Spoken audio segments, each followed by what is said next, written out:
Assalamualaikum warahmatullahi wabarakatuh. Saya Aura Jasmine Aisyah dengan NIM 2023012076 dari Prodi Teknik Industri.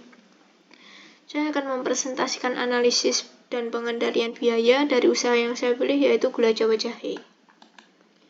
Gula Jawa jahe sendiri adalah minuman tradisional Indonesia yang terbuat dari gula Jawa atau gula aren yang dicampur dengan gula pasir dan larutan air jahe.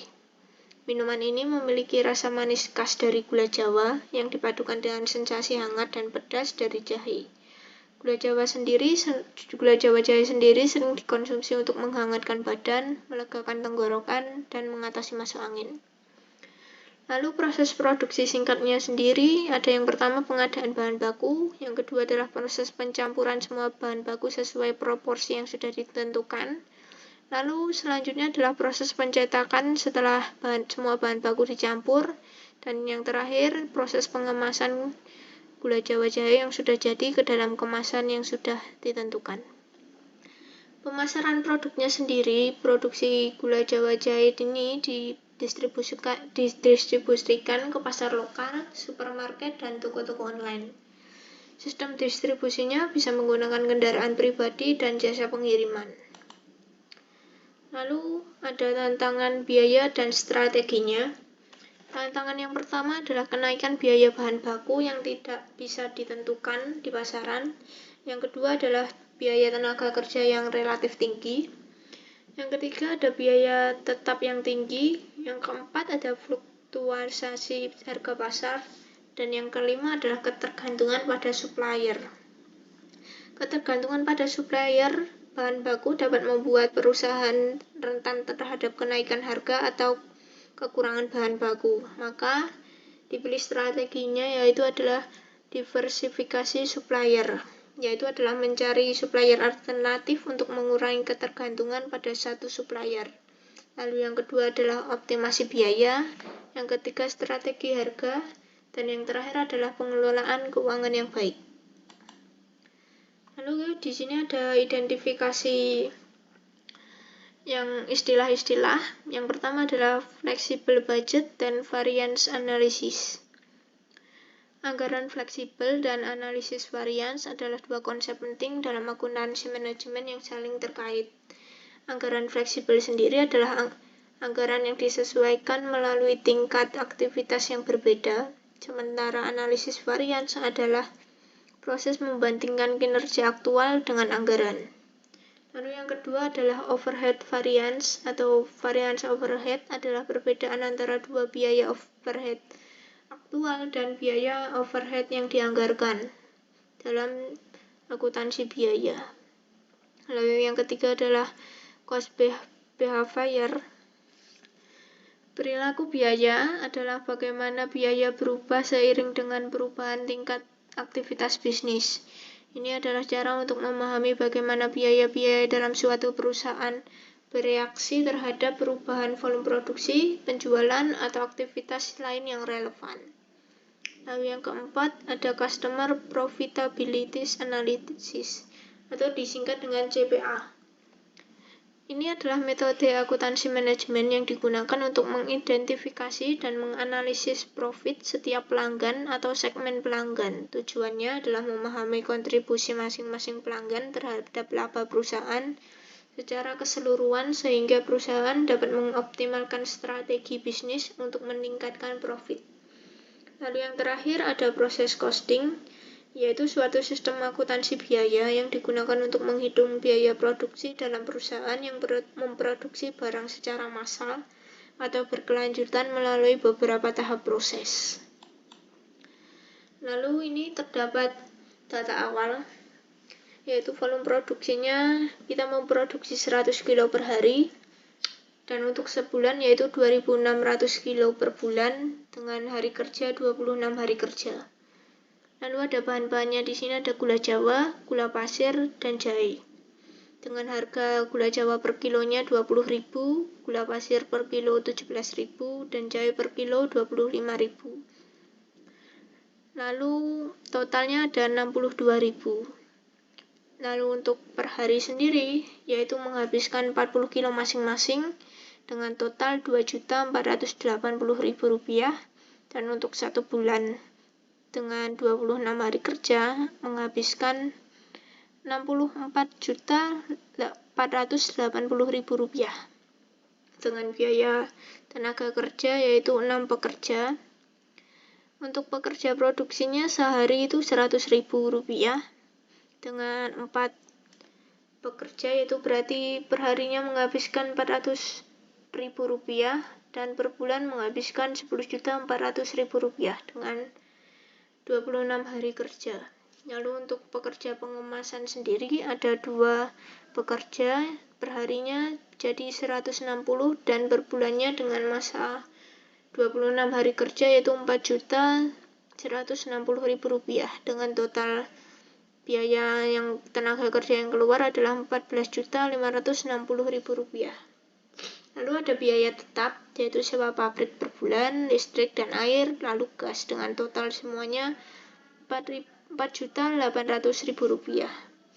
Dengan harga jual gula Jawa jahenya sendiri itu adalah per 200 gram atau kemasan paling kecilnya yaitu adalah Rp15.000. Lalu di sini menghitung fleksibel budget dan varian analisis. Di sini sudah tertera anggaran statisnya. Anggaran yang sudah dibuat yaitu adalah produksi dalam sebulan adalah 2.600 kg per bulan dengan biaya bahan Rp64.480.000, biaya tenaga kerja Rp14.560.000, biaya overhead Rp4.800.000 dengan pendapatannya Rp195 juta. Lalu anggaran fleksibelnya yaitu dalam per bulan ternyata hanya terjual 1.950 kg dengan pendapatan Rp146.250.000. Di sini yang membedakan hanya biaya bahannya yaitu adalah Rp48.360.000. Lalu variance overhead-nya di sini adalah yang berbeda adalah biaya bahan, itu selisihnya Rp16.120.000. Ini berarti ada favorable. Lalu biaya tenaga kerja dan biaya overhead tidak ada perubahan dan pendapatannya ini selisihnya adalah Rp48.750.000, berarti unfavorable. Di sini menjelaskan variance favorable adalah biaya bahan yang menunjukkan bahwa perusahaan telah berhasil menghemat biaya dengan menggunakan produksi yang lebih efisien. Namun, varian unfavorable pada pendapatan menunjukkan bahwa perusahaan tidak mencapai target penjualan yang diharapkan. Maka perusahaan perlu melakukan analisis lebih lanjut untuk mengetahui penyebab varians dan mengambil tindakan yang tepat untuk meningkatkan efisiensi operasional dan meningkatkan pendapatan. Lalu untuk menghitung selanjutnya yaitu menghitung overhead variance. Di sini ada biaya overhead anggaran yang sudah ditetapkan yaitu sewa pabrik 3 juta, listrik dan air 1 juta, gas 800.000 dengan total 4.800.000. Namun biaya overhead tetap aktualnya sendiri adalah sewa pabrik naik 300.000 menjadi 3.300.000, listrik dan air turun 100.000 menjadi 900.000, gas naik 100.000 menjadi 900.000 dengan total semua Rp5.100.000. Maka sewa pabrik di sini mengalami unfavorable, yaitu adalah pada sewa tempatnya sendiri bahwa perusahaan harus membayar lebih banyak untuk sewa pabrik daripada yang dianggarkan. Lalu ada biaya listrik dan air, ini masuknya adalah favorable, yaitu menunjukkan bahwa perusahaan telah menghemat biaya listrik dan air. Dan untuk gas sendiri adalah unfavorable, menunjukkan bahwa perusahaan harus membayar lebih banyak untuk gas daripada yang dianggarkan. Lalu untuk totalnya juga masuk ke dalam unfavorable, yaitu menunjukkan bahwa perusahaan harus melakukan penyesuaian pada anggaran overhead tetap untuk meningkatkan efisiensi operasional. Perusahaan perlu melakukan analisis lebih lanjut untuk mengetahui penyebab varians dan mengambil tindakan yang tepat untuk meningkatkan efisiensi operasional dan mengurangi biaya overhead tetap. Lalu lanjut ke menghitung cost behavior, yaitu adalah biaya total, A adalah biaya tetap, B biaya variabel, dan X adalah volume produksi. Di sini sudah dijelaskan biaya tetapnya ada 4.800.000, biaya variabelnya ada 62.000, lalu dihitung di sini. Jika volume produksinya 4.200 kilo per bulan, maka akan menghasilkan biaya totalnya adalah 265.200.000 rupiah. Dan untuk volume produksi jika 3.250 kilo per bulan, itu akan memunculkan biaya total 206.300.000 rupiah.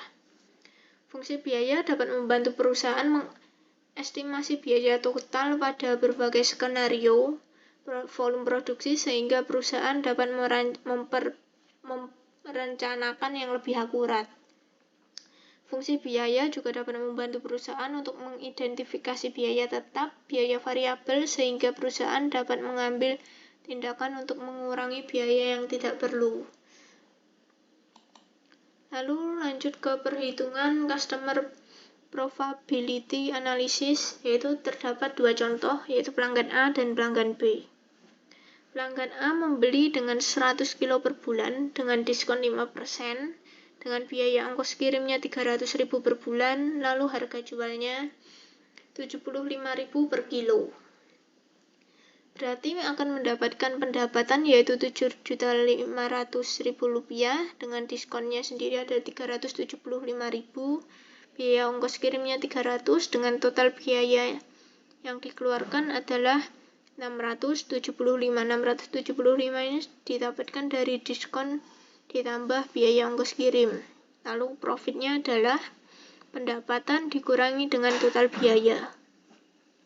Begitu juga dengan pelanggan B. Nah, jika dilihat di sini, profit lebih besar diperoleh dengan pelanggan B yang memesan 300 kilo per bulan. Maka perusahaan dapat mempertimbangkan untuk memberikan prioritas pada pelanggan dengan volume yang lebih besar seperti pelanggan B. Perusahaan juga dapat mempertimbangkan meninjau kembali kebijakan diskon dan biaya pengiriman untuk memastikan bahwa perusahaan dapat mempertahankan profitnya dengan baik. Lalu proses penghitungan adalah proses costing. Di sini ada data biayanya, data bahan baku, data tenaga kerja, biaya overhead, dan total biayanya. Volume produksinya segitu, maka biaya per unitnya setelah dihitung yaitu 32.246,15 rupiah. Informasi biaya per unit membantu perusahaan untuk menetapkan harga jual dengan tepat dan kompetitif. Dengan mengetahui biaya per unit, perusahaan dapat menentukan margin keuntungan yang ingin menetapkan harga jual yang sesuai. Lalu kesimpulannya adalah, dalam analisis biaya di sini tadi, usaha gula Jawa Jahe dapat disimpulkan bahwa perusahaan memiliki potensi untuk meningkatkan efisiensi dan profit dengan mengoptimalkan biaya bahan, meningkatkan efisiensi tenaga kerja, dan mengoptimalkan harga jual. Perusahaan dapat meningkatkan profit, namun perusahaan juga perlu memperhatikan tantangan biaya yang dihadapi seperti kenaikan bahan baku, biaya kerja yang tinggi, dan fluktualisasi harga pasar. Dengan mempertimbangkan strategi yang tepat, perusahaan dapat mengatasi tantangan biaya dan meningkatkan profit. Rekomendasinya di sini adalah optimalisasi biaya bahan, meningkatkan efisiensi tenaga kerja, dan optimasi harga jual. Sekian presentasi analisis biaya dari saya. Terima kasih dan salam.